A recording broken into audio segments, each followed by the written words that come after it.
Any engineers in the room? Students? Researcher.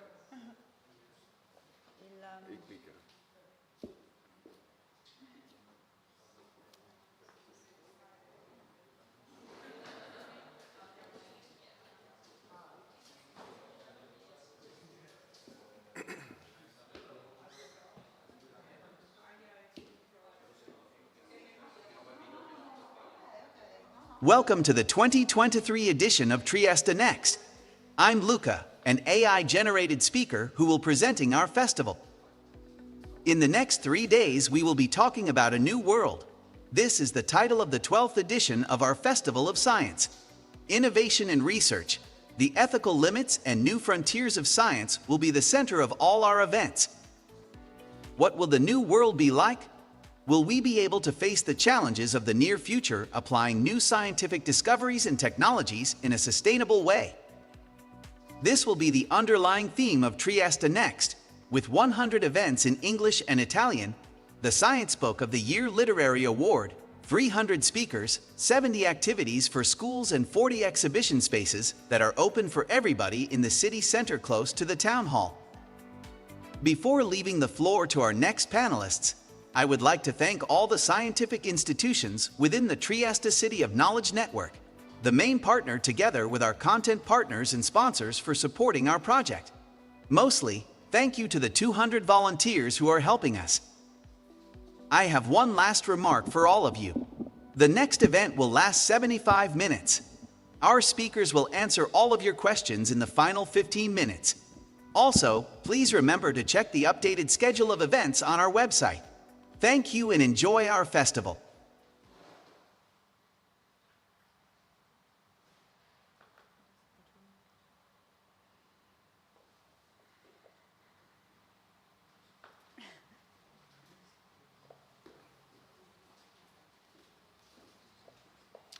Welcome everybody, and we are here to present to you one of the last updates in terms of research and application engineer in the prosthetic fields at our Prosthetics Center of Vigorso di Budrio. Let me first introduce myself. I am Alberto della Casa Bellingeni. I'm an engineer and I work in the research and training area of the Prosthetic Center. Here on my right we have Viviana, which works in the same place but in another department, which takes care of application in prosthetics and newer technologies in order to make available newer technologies for our customers and patient subjects. As a first, let me introduce you the workplace, my workplace, which is the Prosthetic Center Inail Vigorso di Budrio, which is a facility of the Italian Institute for the Italian Insurance for Work-Related Injuries, and by its mission, every year it carries out numerous research activities in the prosthetics and rehabilitation field. What are the main subjects that we take care in the Prosthetic Center of Vigorso di Budrio? We have, as overall activities, we take care of personalized prosthetics, orthotics, and rehabilitation treatments in order to so we take care in a 360 degrees approach to the issues of prosthetics, doing what? Basically approaching the challenges that involves the processing and customization of prosthetics and orthotics, training to the use of the prosthetic devices.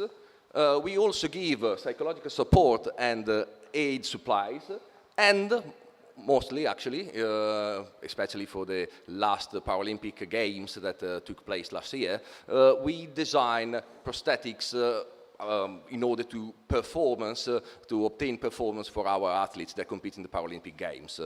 Now let me pass the word, the clicker to Viviana, which will actually explain to you what we can do in order to pass from craft process to digital process.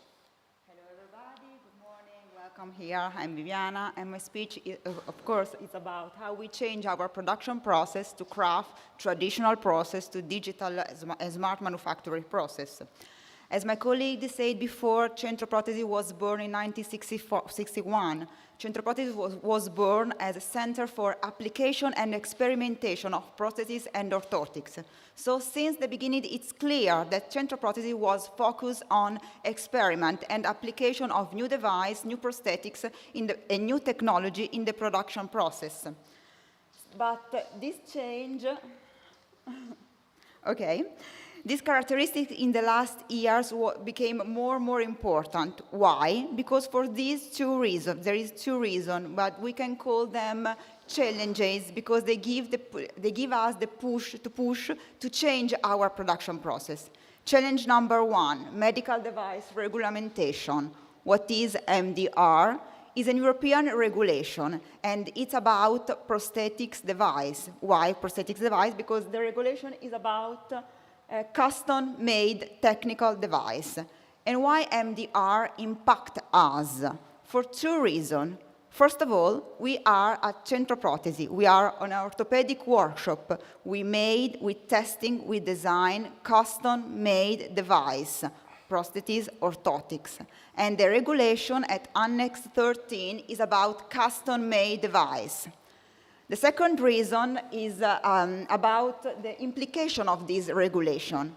The regulation focuses on process and production process, and in particular, how we can measure outcome and post-clinical follow-up. So the regulation introduced an extremely rigorous approach on procedure and process. And how we can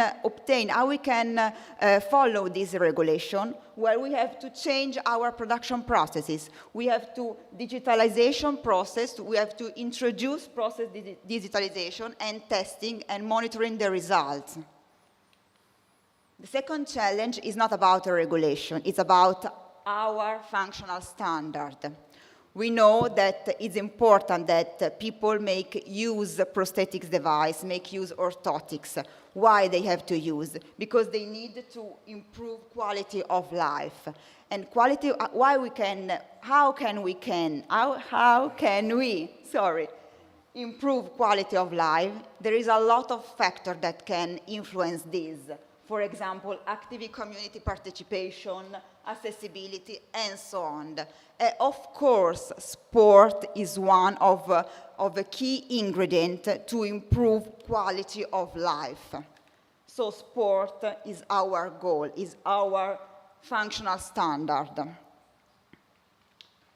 From these challenges, from this reason, the milestone that the project of custom-made designs has to follow are three. There are three milestones. One, performance, also the expected performance. Comfort, the device has to, the user has to use the device. And of course, process digitalization. So, from this point of view, the sport is an engine of transformation. Why sport could be this? Because starting from very high functional performance, a very high functional standard, supported by innovation technology, it's the main supporting of the changing. So, I'm here today to speak with you, to discuss with you how we change our production process. And to explain this, I use one project that is called Olympia. Olympia is one of our research projects developed in collaboration with University of Padova and Inail Centro Protesi. This research project explored 6 areas of transformation that you see here. And these areas became 6 challenges of our production process. So let's start speaking about material integration. Let's see this. So, at the beginning, the socket. You know what is the socket? The socket is the shell that surrounded the stump, okay? It's the connection between the amputee and the other rest of the other part of the prosthetics. So the socket at the beginning was made of wood. Then we started to introduce new composite material, as for example, acrylic resin or polyamide, okay? But look at this athlete. He's a shot putter. Well, let's start to analyze his gesture. We can distinguish two phases. Phase number one, when he rotates on himself to give the push to shot the putter.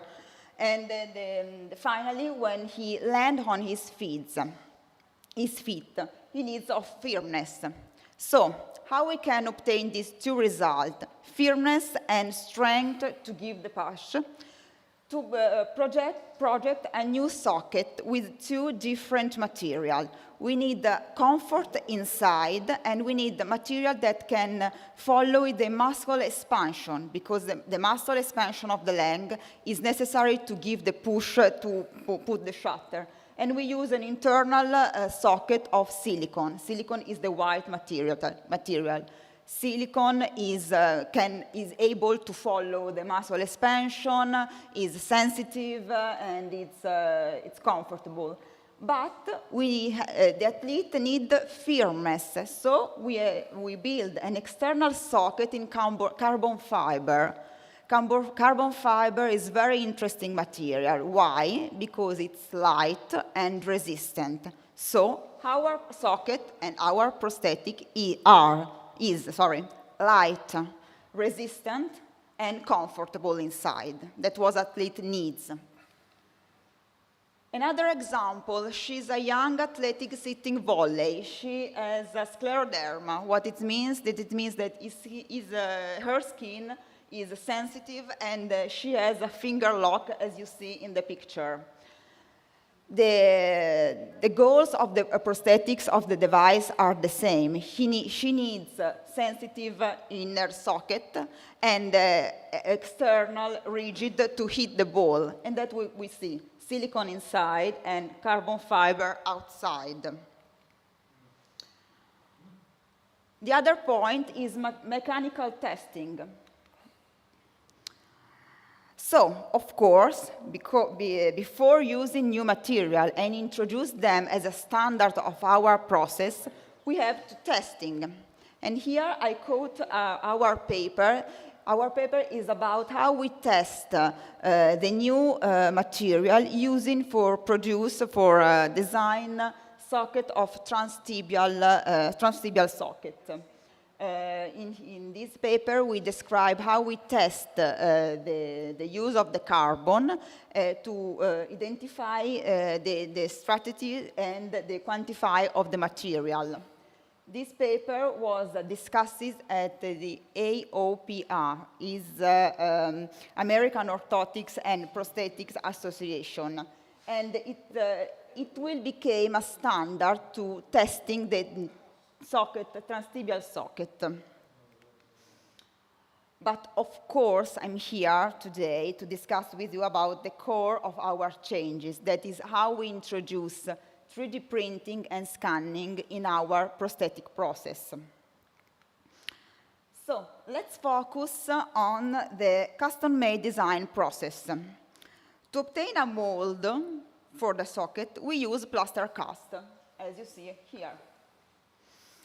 In the traditional process, a CPO is the Certified Prosthetics Orthotics, adapts handily with a file the volume of the mold to a stump shape. While using scan, we can copy the mold and modify with a software CAM. So, what are the advantages of the new process? Well, we don't need physical storage for the mold, physical mold.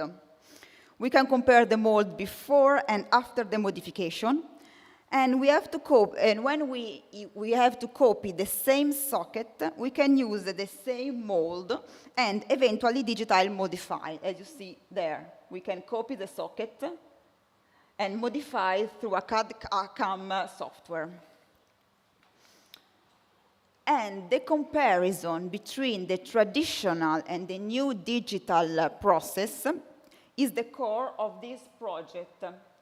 DoD project. DoD project is developed with the USA Department of Veterans Affairs, Northwestern University, United States of America Department of Defense, and Centro Protesi. The purpose is to compare two different processes, the traditional and the digital one. So we selected 10 transfemoral patients and 12 transtibial patients. We designed two types of sockets for every patient, one made in traditional way and the other one made by digital process. And the patient then testing all the socket, and then say what he thought about the socket, if it's comfortable, if it's like or not. Well, the results show that a significant amount of the patients prefer digital socket. How we can obtain digital sockets? Sorry, I have to explain. Well, we use hydrostatic pressure to obtain a mold that is modelized on the stamp. We scan it. We modify through a CAD technology. Through a robot 5-axis mill, we obtain a positive in polyurethane, and then we obtain a check socket and fit the socket on the patient. Well, I discussed with you about how we can make our process more rigorous, more digital. But MDR, if you remember, is about monitoring result, is about testing and outcome result. And how we can control, how we can verify if the prosthetics has a good standard. Well, using wearable device. Here I quote our article. Our article is about how we're testing our new sprinting alignment using, of course, for athletes. We introduce a new static alignment, and before using it as a standard, we're testing how? Well, using wearable device, of course, and recording and monitoring the patients, the athlete running on a treadmill. We can use also very tiny wearable device to monitoring the acceleration trend, for example, of a cyclist. And that's what can you see here. Well, I explore everything, but last but not least, different way of customization. I spoke about with you a very high standard performance. We spoke about sport, we spoke about an athletic and Paralympic athletics, so it's a very standard gold and request. So this is an example how we can personalize not only the component, but also the socket, also the component, the aesthetics. In particular, because I want to speak with you about aesthetics, I want to show here we can use water transfer technology that is an innovation technology. It's a clear technology to personalize the socket. It's important the correct choice of the alignment, correct choice of the component, but it's important the aesthetics one. So here.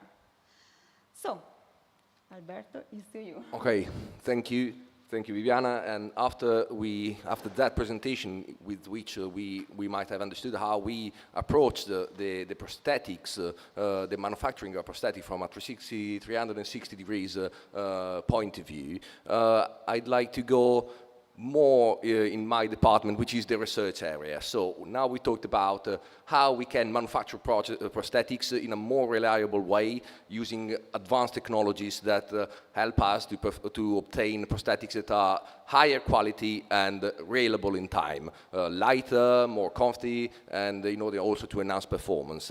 Now let's have a look in about the research. What we do in the research is knowing how the prosthetics are built, how can we enhance what we have now. And well, that is obtained in the Prosthetic Center thanks to research plan activities, which normally are of two kinds. One that is a short, middle terms, that are projects that sees their completion in about 3 years, and they are based for obtaining devices that in short time can be made available for the subjects, for the patients, for the people that suffer the limb loss. But we don't stop there. We also try to face high technology and advanced challenges that have a long life. And in that, those are projects that last around from 6 to 10 years. And we base our research on the fringe of the research. We are talking about advanced surgical techniques, advanced surgery. We take care about artificial intelligence and other stuff like that. Do we do all by ourselves in Inail Prosthetic Center? The answer is no. We can rely on our research network, which involves several research institutes, such as University, Politecnico of Milano, the Italian Institute of Technology, University of Padova, the CNR, Università Campus Biomedico di Roma, and even the local district of the Italian NHS. What is the role in Inail in all these research plans and research projects? Well, Inail, in particular the research and training area, takes care of design and co-design the research projects, the starting of it, manage and coordinates activities in order to have all the partners focused on the goal of the project, define functional and technical specification, takes care about the technology development, and also of the clinical studies. Why that? Because here at Prosthetic Center, which is one of the biggest centers for prosthetics and for people that suffer limb loss in Italy and even in Europe, we are able to perform a user-centered design approach. What that means? Since Inail, the Prosthetic Center is part of Inail, which is, has a ramification all over the Italian territory, the Italian soil, we can make all the people that suffer the limb loss and need rehabilitation and prosthetic treatment to the Prosthetic Center from all over Italy, giving us a very big base of knowledge, a very big pool of subjects for which and with which do research activity. So we can start from the desire of the people in order to perform and to obtain devices that really can enhance their quality of life. Okay. How this approach, the user-centered approach, is performed? Well, we obviously start from a problem, an issue, okay? Something that we can enhance, something that our the subject, our patients, report us through surveys and question and interviews with the subjects. We came out with what the device should have, that now doesn't, or how the device has to change in order to perform an enhancement in their quality of life. From that desire, we start having a functional specification. So what are the functions of the newer device? What is our goal? Then a team of engineers, normally, takes care about the transforming these functions into technical specification. How big it has to be the engine, the motor, how long the spring, and so on.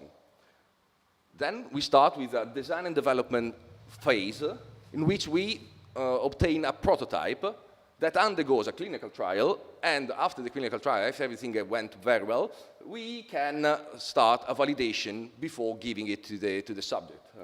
And in any of these three phases, if something is not as we was intended, or we notice that the performance and the results are not matched with our goal, we restart in a cycle, in a circle, in order from the design and development, clinical trial, and so on.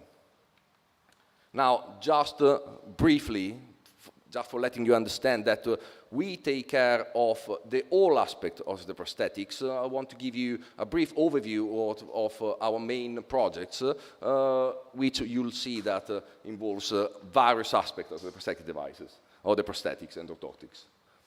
Well, one of our projects is an exoskeleton. What is an exoskeleton, and what is goal? Why we should have an exoskeleton? Well, the exoskeleton basically what does, makes people walk again after they suffered, for instance, a spinal cord damage and so on.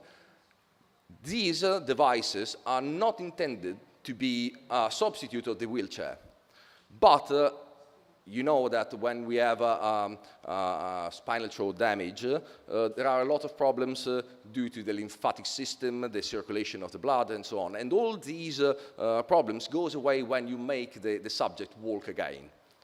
Yes, because the man is actually made in order to walk. It's physiological to itself.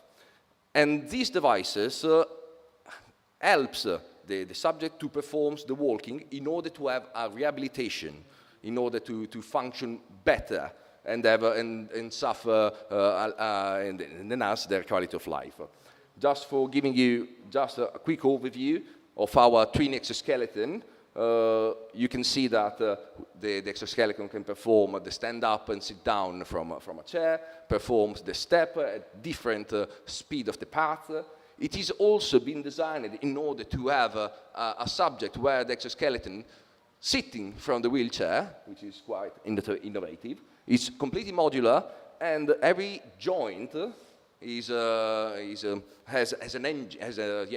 a motor and other sensors that helps helps the therapist for measuring the joint angles and having a feedback in order to understand if the rehabilitation process is being performed in the correct way.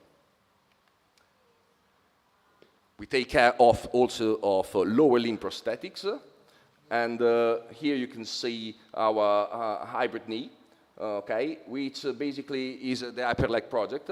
It's basically a new propulsive lower limb prosthetic knee. We take care of the socket. How can we enhance the comfort of the socket for the subjects in order to adapt itself? Because, you know, the sockets, the stump of the subject changes for the entire life. If somebody gains a little bit of weight, the stump will increase his size. If it loses weight, the size will shrink. And that causes discomfort. Basically, it's like sometimes it can be like wearing a shoe too big or a shoe too small.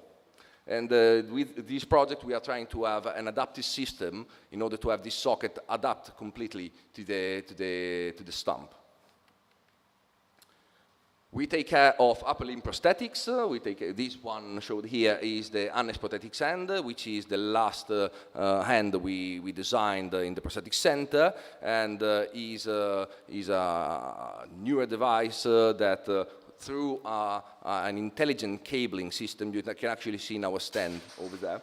It can perform grasping functions with the dynamic graspers. Every single finger is linked to the others, so when they are grasping an object, the finger itself can adapt the grasp in order to grasp different objects inside the shape. We took care a lot of the design aspect, the aesthetics of it, in order to have a natural look in terms of size and weight, and that actually awarded us in 2020 of the Compasso d'Oro Award. And not only, but we also been published in the prestigious Science Robotic journal for this device. The device doesn't stop in the end. We are now developing and designing an entire arm, which involves wrist, including flex extension and pronosupination, and the flex extension of the elbow as well. There is also another project that is undergoing that is designing a shoulder, which is very complicated to do. Okay, we take care of surgery and rehabilitation projects. So we can perform surgery in order to enhance the performance in the control of prosthetic devices, and we design devices that are meant to be controlled by those people that receive this kind of treatment. Getting to the fringe, we are also trying to 3D print muscular tissue in order to have an enhancement in the controlling of prosthetic devices. And with all these projects, what is our final goal? Well, it's an enhancement of the foreground, okay? And we want to really we don't want these projects, our advancement to get lost. So we can take care about that, doing what? Enhancing through industrialization activities. We can directly apply our devices, our new devices, our new prototypes to our subject, to the patients assisted by Inail, and we can exploit the foreground through patents and other stuff like that. Now, let me get into a quick approach on the upper limb prosthetics, just for giving you an idea on how we face the challenge in the upper limb prosthetics. Well, for the one who doesn't know, how this is a state-of-the-art prosthetics for upper limb, for a transradial amputation. It's a device that is controlled using electromyographic sensors through what is called electromyographic control, myoelectric control. Placing two sensors on the forearm, one on the extension of the wrist and one on the flexor of the wrist, we can have two active sites with which we can control one single degree of freedom. That means the opening or the closing of the hand. When we contract the upper part, we obtain the opening of the hand. When we contract the lower part, we can perform a closing of the hand. When we have prosthetics that has a multi-joint, more than one joint, active joint, we have to select the active joint, giving them like a trigger input, which normally is achieved by a co-contraction signal, which is the simultaneous contractions of the two muscles, the two target muscles. Those muscles are called agonist and antagonist muscles, and they basically, the main problem in order to control prosthetic device in a more efficient way is to enhance the number of these active sites that can be controlled in an independent way. And we also take care about neuroprosthetics, as we see, that is the unascending function. But the traditional control, the myoelectric control, obviously suffers of limitations. Those limitations are due to what? Are due to the fact that, well, first of all, think about that for opening and closing the hand, the subject has to perform a flexion and extension of the wrist, which is it's rather unnatural, let's say. It is possible to control only one degree of freedom, so only the opening and closing, only the pronation of the wrist, and so on. And it is not possible actually to exploit all the potentiality that the newer devices that are available on the market, with which we can move every single finger of the hand, for instance. Well, how can we overcome these issues? Well, there are basically two types of approaches that we perform in prosthetic center, and one is an invasive solution, and the other one is a non-invasive solution. For the invasive solution is the main approach that we perform is the utilization, the using of artificial intelligence algorithm in order to detect through the pattern of the muscular contraction while performing a gesture, because let's remember that when we have an amputation, the 70% of the cases we have it remains the phantom limb sensation. So the subject can feel and control the arm or the limb loss, the limb that is not there anymore, and can control it.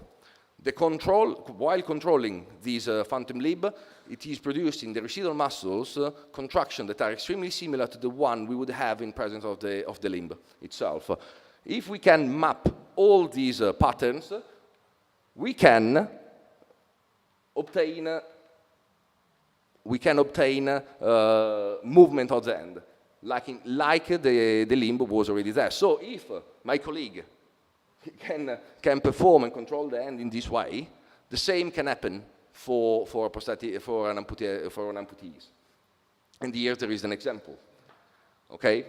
And you can see we can control more than 1 degree of freedom, wrist and hand together in a quite reliable way. In this moment, the subject is performing with the left hand the movement that it was performing with the right hand, just for giving the idea to the engineer that the fact that actually the system is working.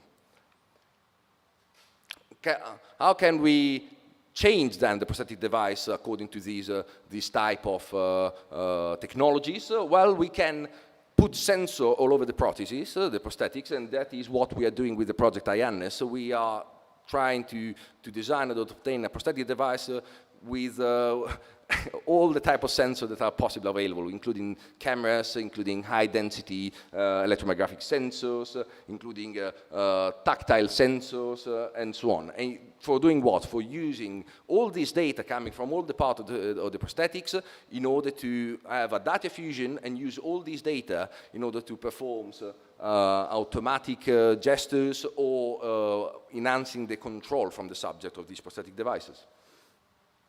Let's move now to the invasive techniques. The main invasive technique that we have performed in Prosthetic Center through our partners goes under the name of target muscular reinnervation, TMR, with this technique, residual nerves that were destined to run along the arm, that is no longer there, are taken and surgically attached to a muscle that was destined to shrink and not to be used because the limb is no longer there. Typical case, in case of the shoulder disarticulation, the chest muscle is no longer useful for movement and so on. So what we can do, we take the nerves, the residual nerves, and attach them to the muscle of the chest. The chest itself gets divided in 3-4 parts, and what we can perform in that way? We can create surgically independent sites that we can use as a trigger signal, such as I showed you in the myoelectric control. In this way, we can perform a direct control. We also take care about osseointegration, which basically is a way for substituting the socket, which is one of the main sources of discomfort in the wearing of the prosthetic device. And that basically is a technique that comes from the dental research field. Applied to a man, we can obtain these prosthetic devices that are physically attached to the skeleton in order to perform higher and higher level of control and gestures. Because, for instance, in the upper limb, what we can do, when we raise the arm, obviously, if we have a socket, the weight of the prosthetic device itself will change the pressure applied on the electromyographic sensors, and then can affect the control of the device. This type of movement are impossible to be performed, almost impossible, no, not impossible, but almost impossible to be performed with the traditional approach. Controlling the hand with the arm completely raised above your head. Here we have just a quick overview on how that is performed in the lower limb case, and we can see that actually that creates a physical connection of the device and the human, okay? And you can see how natural is the movement and how fluid and smooth. So why don't we apply this technology nowadays to everybody? Well, because despite the evident benefits of the treatment, we don't know how the technology, how this treatment would perform in 30 years. When there is a bone decay, or the aging process of the bone itself can maybe we hope not, we don't think so, but we cannot be sure. And in this case, you must be sure that you are not causing any damage.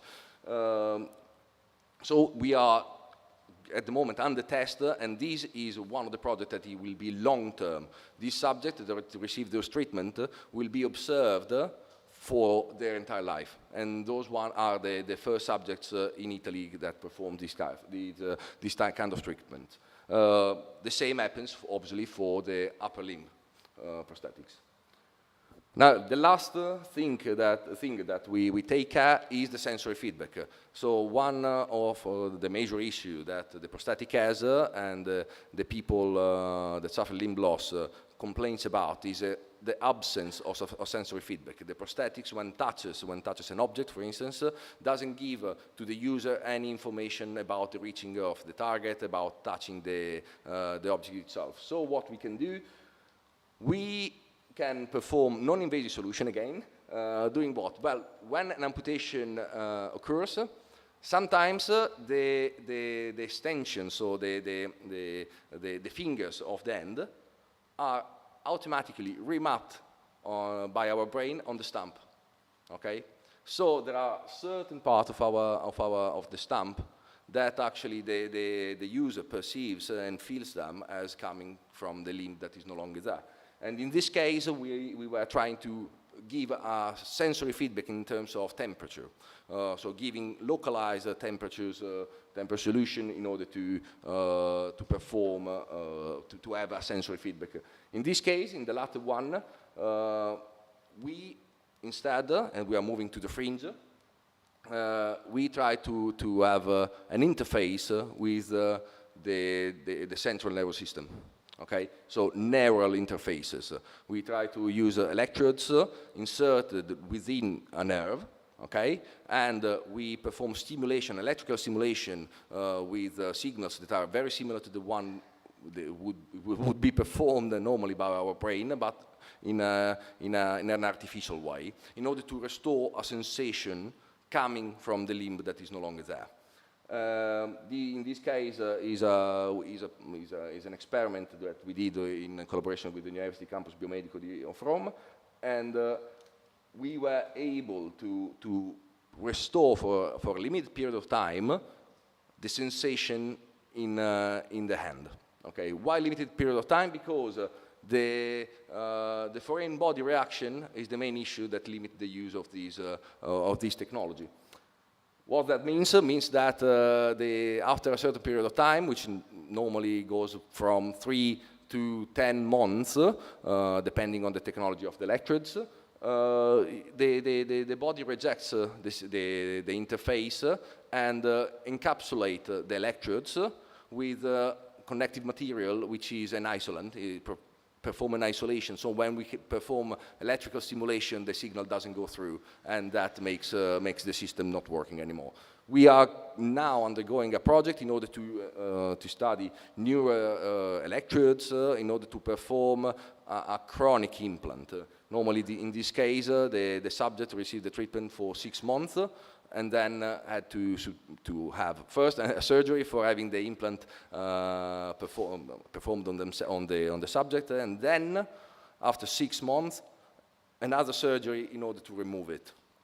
And that is why we are moving on the fringe. But nevertheless, the results were encouraging, and we are still pushing on this line. Thank you, everybody, for the presentation, for being here, for listening. And if there are any questions, we might have a few minutes. We was too fast. I was too fast. We was. Sorry. Well, you have more question time. We were too fast. Hi, thank you for your presentation. I just wanted to ask, out of curiosity, if you actually considered, in order to have like better prosthesis control enhancement, biofabrication. Can you repeat? Can you start again? Sorry.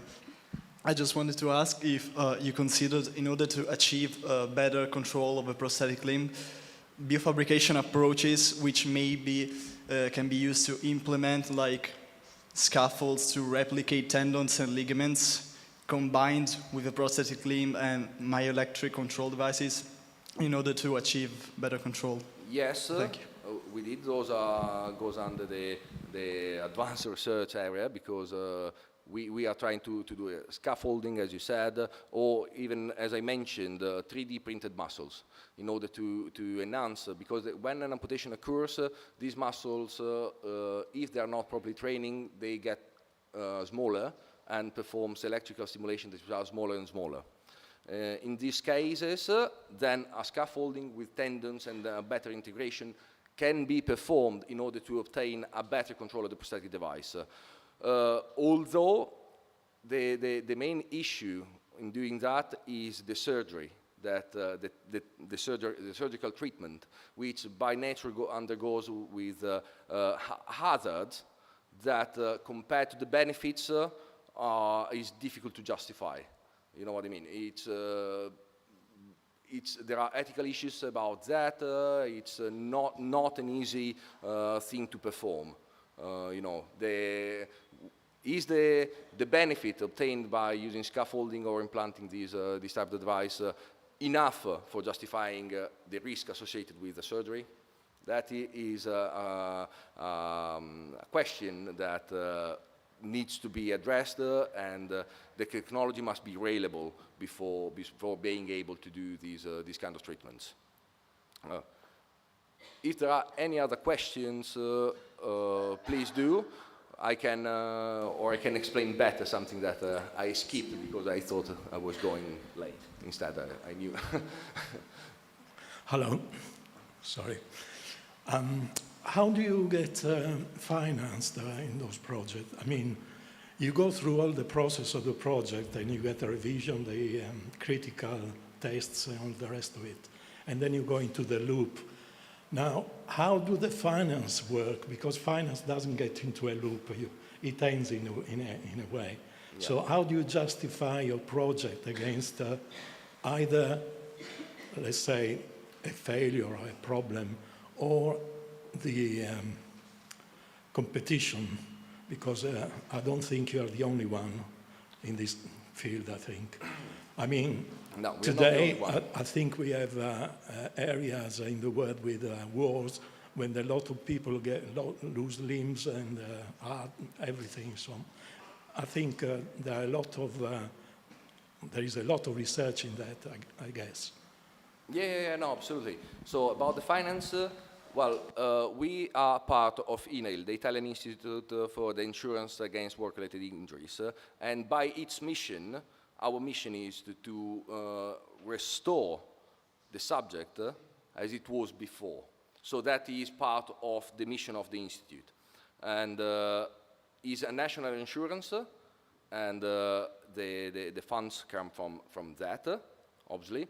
And why we are doing that? Well, first of all, because the subject is our center in our research, and also because, as you said, yes, there are competitors around, but being us the provider of these technologies, of these kind of devices, if we are able to perform the same treatment with devices that we produce ourselves, well, first of all, there are economical advantages, and we can give to more and more people better and better solution in order to improve their quality of life. Inail itself, without getting into details, sadly in Italy, for instance, there is a difference between a work-related injury and a not work-related injury. In the case of work-related injury, the insurance staff take over the entire cost of the prosthetic device. But for all the other people that suffered a limb loss as a consequence, for instance, of a car crash or something not related to the work in general, well, the Italian NHS, the national system, health system, we found the user of a certain percentage which doesn't normally cover the entire cost of high advanced in prosthetics in advancing technology, and that limits the diffusion of these technologies to all the people in order to improve their quality of life. And that's why also Inail is trying to do projects that are target those type of our customers, subject patients. So it's obviously a financial issue. There are research funds with other universities, states, and so on. We perform in the research field, but the main goal is by the mission of the institute, and I think is a good thing, because it's actually working for everybody in these terms, and tries to. It's not just research that goes in a paper and so on. We try to perform, to have devices that actually can change the life of those people. And we try to make them with the highest technology possible, with the highest performance. Obviously, when the project, then the device is ready, so for instance, the Annes end, the end we performed, in this moment is undergoing a process of industrialization. From the prototype, from the research that lasted years, we are now trying to make a device out of it. And why we try to do that? Well, first of all, for being for having all the stuff in order with the normatives of medical device and so on.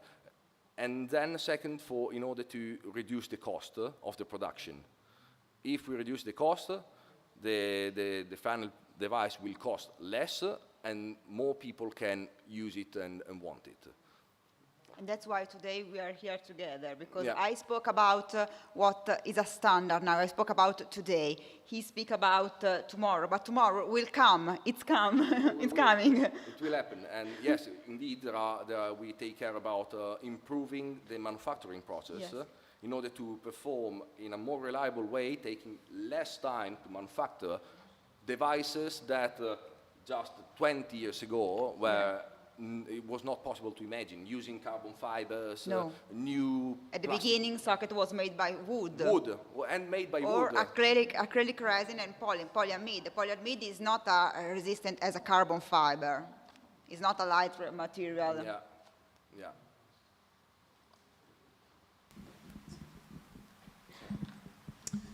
I have a question for both of you, of course. What are some of the more psychological challenges that you face when producing prosthetics? Do you think that someday would be possible to restore completely the tactile sensation of an individual, or do you think that it cannot be achieved? When you talk about psychology, is for us as a researcher or for the subject? For you, For mainly. us. Like to make it feel as their own and not as prosthetics. Yes, okay. In that terms, yes, we are also we have a lot of projects that, as I told you, approach the system from 360 degrees. Okay, we have projects of neuroscience that takes care of that. What he just said, of feeling the prosthetic device as part of your body, goes under the name of embodiment, okay? And that is the sensation that basically, when you have something that you wear, for instance, we have an embodiment nowadays, everybody, with the phone, for instance. We feel it in our pocket, we want to feel it, okay? The same has to happen with a prosthetic device. How can we improve that? We are doing projects. There is one undergoing at the moment which uses a surgical technique in order to, for instance, to connect the bicep and the triceps in order to perform what is called AMI, is antagonist muscular interleave or something like that. Yes. Yeah. And for instance, in this way, when we have an elbow prosthetics, when I contract the bicep, for performing the flexion of the elbow, being the bicep connected, surgically connected to the tricep, it automatically pulls the tricep, in an extension, like the arm was physiologically there. That, and what we are trying to achieve is that they would help the user feel the proprioception, so understanding where the arm is while the prosthetic is attached to your body. You know what I mean? We are trying also the embodiment. For the embodiment, the tactile sensation is a very, sorry, the feedback, the sensory feedback is a very important feature, apparently, to help that. And another thing that takes care of the psychological aspect is the aesthetics of the prosthetics. If it looks like your arm more and more, or not necessarily as a natural arm, but you have to like it. Nowadays, you can see prosthetics in which actually the people, especially younger people, prefer maybe to show, not to hide the prosthetics, but to show it, because it's also a cool device if the aesthetics is good, if the socket has a certain pattern, I can customize it, I can make it all black, I can make it with glitter. Yeah, with a pattern, or if you prefer, it can be done in a more realistic way. We can perform also tattoos on the prosthetics. Our silicone area was if you use a silicone glove, you can have tattoos. Yes. Printed on your or personalized nails. Or personalized. Imagine that you lose an arm and you had a very a tattoo that you were really attached to it, like the date of birth of your son or other stuff, and you really want it back because you lost your arm. So the goal is to give you back what you lost. Okay, obviously it's not the same, but it's not simple at all. Actually, it's extremely complicated. We are, to be honest, quite far from the fully restoring of an arm lost. But the fact that we are working, and every year we are taking a step forward in these fields, makes you optimistic that in the future that would be not impossible to achieve. Yes.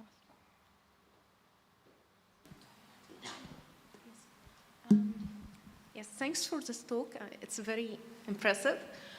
For me, I want to ask about the acceptance of the users to this. Is it more acceptable for them to use the prosthetics, the new one, or the traditional one? Especially that I feel that it should be connected to viable neural tissue, and it's connected to the body, to viable tissue. Which is more accepted for the user? Yeah, so the acceptance of the prosthetic device is an issue that is addressed by the neuroscience and by psychology in general. And yes, the design, the device itself can be designed in order to improve this acceptance. Through what? Through sensory feedback, through more appealing aesthetics, as I said, and also through the type of control. If you can perform movement like I can feel my phantom limb sensation, and somehow through artificial intelligence I can map that phantom limb into the prosthetic. So like the phantom limb runs inside the prosthetic device, and the hand, the prosthetics moves accordingly. That becomes your arm, okay? And there is also a training path that helps you to understand what can you do with the prosthetics, and how can you use it in order to look more natural or to be more efficient in performing the activity of daily life, such as eating, stuff like that. Yes.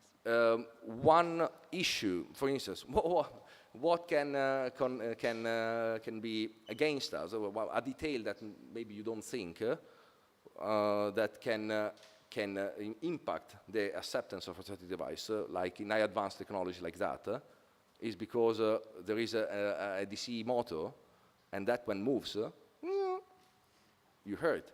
So if it is a person like me, cool, everybody looks at me, look at my arm. But I understand that if you walk into a cinema and there is silence and you grasp your Coke can, and everybody looks at you, might be not nice, okay? But That's why we are designing devices that are more and more silent, less and less loud. Yeah. All of it. Yes, keep going, little steps, but performance and aesthetics and these little details that you don't think needs to be taken into account. Okay, you might have a wonderful device, but it's too loud, no good.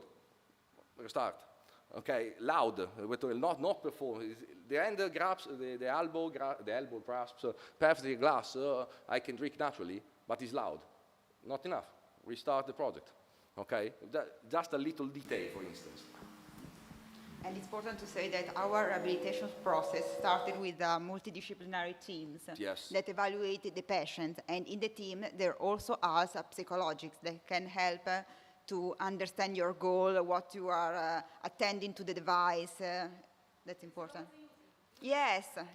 User-centered. Yes. What do you want to obtain from your prosthetics? Yeah. Only a person that suffers limb loss and lives with it every day knows what is missing. Yes. I can think about a lot of things, but for instance, when I started these jobs, the research, I would never think about the loudness of the prosthetics. It's a little detail, but is a problem.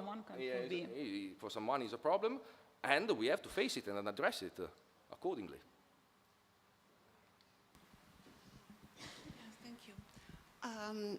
I have a couple of questions that are connected.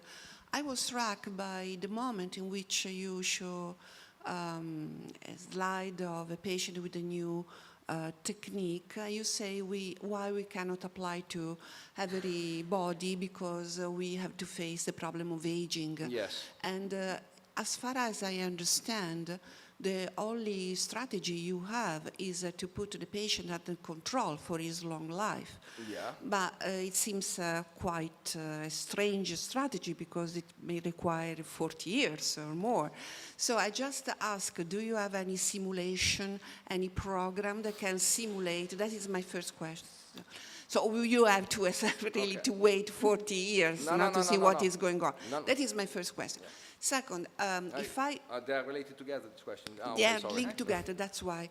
The second is, as far as I understand, your work is ruled by or guided by, directed by a logic of replacement, no? Yeah. More or less. Given the aging of the population, do you also have space or room, conceptual rule, for a logic of supporting, enhancing what is a minor performance given to the decay of age?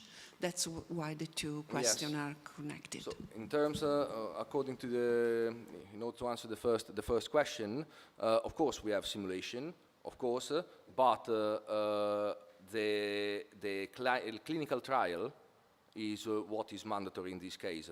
It's not just enough to perform a simulation. You need real data to validate what the simulation did. And that's why we can perform a clinical trial. Otherwise, the ethical committee, which undergoes every single of our surgery and rehabilitation treatments, advanced, innovative, has to approve.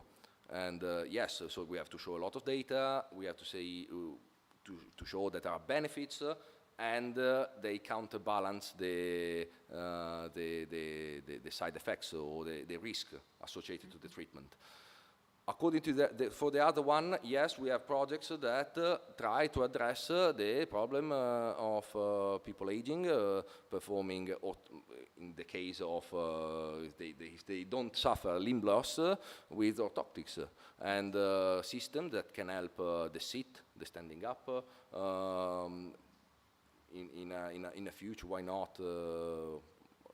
An exoskeleton, for instance, which not in our center, not in the prosthetic center itself, but now in another part of Inail itself, they are taking care of more on that aspect, and on the workplace devices, the devices that you can wear in your workplace. Assistive technology. Yes, lifting objects or being more safe when you're at work around heavy machining or something like that. Inail itself covers it.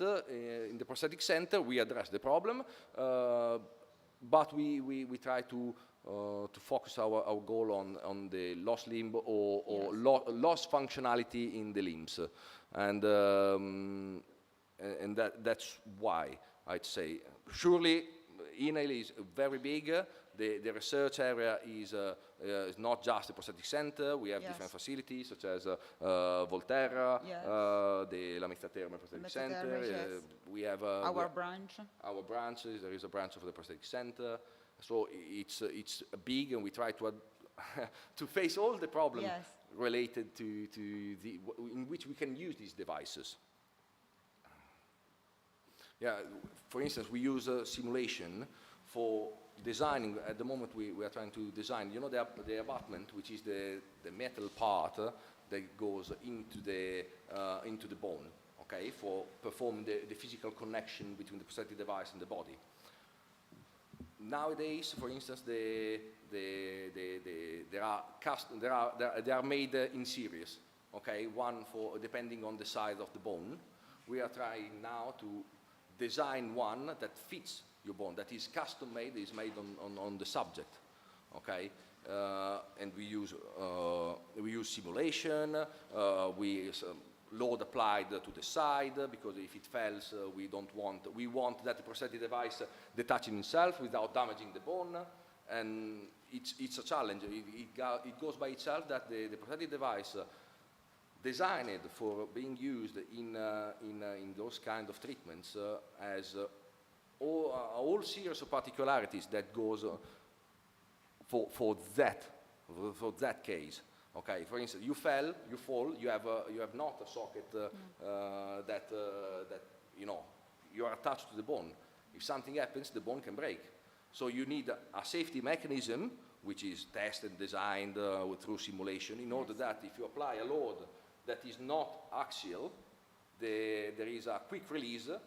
So it's better the person to fall on the ground, but without damaging the bone. So maybe you have some scar on your hand, but the fact that you fall that you break your bone is definitely an higher issue. Hello. So my question is, first part of the question is, what energy does do these limbs use to power themselves? I assume those are some kind of batteries or something like that. Batteries. Okay. But the second part is related, how strong are these limbs today, and how strong could they be in the future? For example, what if someday someone with, for example, a lost arm comes to you and says, okay, I want my arm to be, I know, 10 times stronger than normal human hand. Is this considered? Do they make these requests? And yeah, how do you view on that?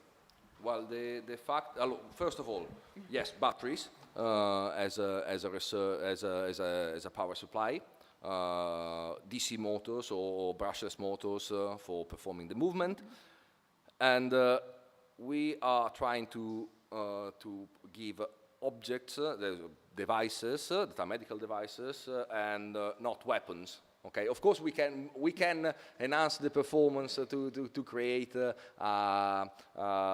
very powerful hand, but then that becomes hazardous. It's a risk.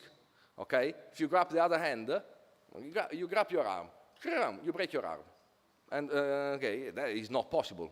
You take a kid, you break his arm. So all the power that these devices, for instance, can exert on the outside is meticulously calibrated. Okay, it's not a robot. Okay, it's not a weapon. It's a prosthetic device. There are projects that takes care of the physical enhancement, such as I said, for lifting weights. In a work-related situation, for lifting a weight which weighs above 25 kg, you might wear an external exoskeleton that helps you to maintain the back in the right position and helps you to lift using your legs, for instance. So it's a cool idea, I know, but taking that into the prosthetics field and rehabilitation and for the customers, we need to give them something that they can use reliably and in a safe way. Okay, and that is another thing that we are taking in consideration. Those devices has to be safer, not just for the user itself, but also for the people around. Yeah.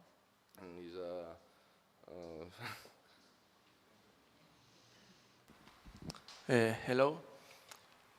My question is, have you thought about using tissue engineering or genetic engineering for getting implants with real cells? Pardon, sorry, I didn't hear you correctly. Have you thought about using genetic engineering for getting implants, for building implants with real biological cells? Yes, yes.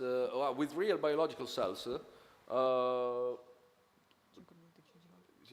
did we, with real biological cell, you mean a transplant, for instance, or a grafting situation?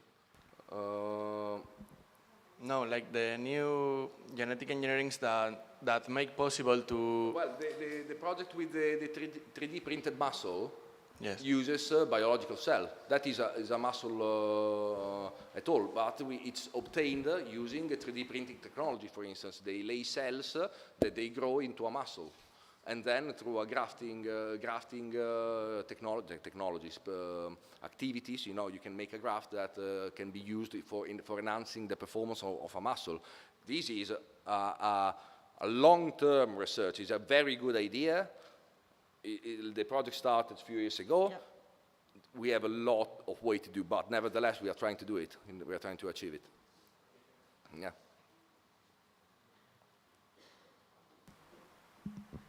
Hello, I have a question about the prosthetic eyes. So in the foreseeable future, do we see the possibility of restoring vision with the prosthetic eyes? And if so, what are the current research going on in that area? Okay. At the moment, currently, in our department, we do studies that takes care of the artificial view, okay? But not in the, let's say that we try, well, at the moment at least, obviously it's a topic that needs to be addressed and will be, surely, but at the moment we try to face more on the limb loss and the restoring of the functionalities. At the moment, the prosthetics for the eye are aesthetics. Yes. Okay, the prosthetic center is one of the best in replicating not just the eye, or in case of damages, also to reconstruct the facial feature. Our silicone area. Yes, we have artists that paints the iris perfectly. They match perfectly the skin of and normally or even the nose, for instance, sometimes, so more in the terms of aesthetics, but I can guarantee to you that you would not see that. And normally you see them, they have for instance, for the nose is perfectly blended, and they are camouflaged using glasses, so you don't see the attachment point. And the same happens with the eye itself goes. But because the technology with the eye, which I'm not an expert on that, is first of all complicated, and which is not a problem. Okay, complicated means challenge, and challenge is good. But at the moment, I don't think that I know in the prosthetic center we don't take care of it. Maybe in other part of Inail they do. Okay.